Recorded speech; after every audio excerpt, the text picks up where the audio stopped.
సొంత దాయాదుల కోసం, వాళ్ళ బినామీల కోసం, వాళ్ళ సంపాదన సరిపోయింది. జనాలు పూర్తిగా మర్చిపోయారు. ఇష్టం జనాలు పూర్తిగా మర్చిపోయారు. జనాలు చేద్దామని ఆలోచన ఎప్పటికెప్పుడు లేదు చంద్రబాబుకి. గత 40 సంవత్సరాల నుంచి ఆయన చూస్తూనే ఉన్నాం. వాళ్ళ పార్టీ వాళ్ళకే ఉపయోగం తప్పితే విడిగా ఎవరైతే కష్టపడతారో వాళ్ళకి ఎప్పుడు కూడా రూపాయి కూడా ఇచ్చే పాపం పోలా. ఇది నిజం. చెప్తున్నారు కదా, మరి గతంలో ఉన్న వైఎస్ జగన్మోహన్ రెడ్డి గారికి ఇప్పుడున్న నారా చంద్రబాబు నాయుడు గారికి వ్యత్యాసం ఏంటంటారు?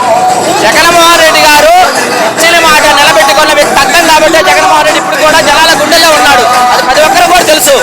ఆయన మాట ఎప్పుడు కూడా నేను చేయగలుగుతాను, చేస్తాను, నేను ఎప్పుడు కూడా మాట తప్పను, ఉండేదే చెప్తాను తగ్గం కాబట్టి జగన్మోహన్ రెడ్డి ఇప్పుడు జగన్ గుండెల్లో ఉన్నాడు. చంద్రబాబు నాయుడు గారు మోసపూరిత రాజకీయాలు తప్పితే ఏ నాటికి ఎవరికి కూడా రూపాయి ఇచ్చే పాపం పోలా.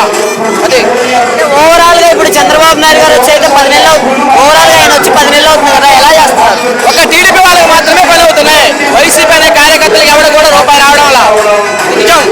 జనాలు